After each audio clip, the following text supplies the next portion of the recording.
সালের 19শে ফেব্রুয়ারি ভলভো বাসেতে চেপে চললাম পিকনিকে অযোধ্যা পাহাড়। সেই রাম জন্মভূমি অযোধ্যা নয়, এ হলো পুরুলিয়ার লহরী সুন্দরী অযোধ্যা পাহাড়। সকালে চা নাস্তা সেরে স্নানটি করে টাটা সুমো চেপে চললাম পাহাড়ে। দু নয়নে দেখলাম পাহাড়ের কি মনোরম দৃশ্য, যেন কাকতালীয়। দুটি নয়ন যেন খুঁজে বেড়ায় পাহাড়ের অপরূপ দৃশ্য। একদিকে ঝিল, অন্যদিকে ড্যাম, পাশে বয়ে চলেছে ঝর্নার জল। একদিকে কাজু, অন্যদিকে খেজুর, তারই মাঝে কাকলির ডাক, নিকি খেজুর রসের ঘ্রাণ।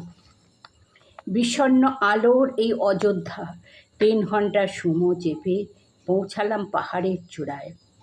নিজের মধ্যে নিজে যেন হারিয়ে গেলাম।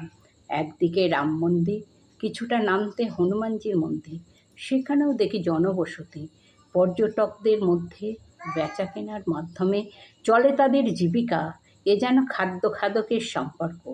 কয়েক ঘন্টার মধ্যে ওতপ্রোতভাবে জড়িয়ে গেলাম পাহাড়ের সঙ্গে। যেন পাহাড় বলছে আমায়, প্রকৃতির সৃষ্টি আমি, আমাকে কেটে কেটে বানাচ্ছে রাস্তা, করছে পর্যটন কেন্দ্রভূমি। হয়তো এইভাবে লুপ্ত হয়ে যাব আমি একদিন।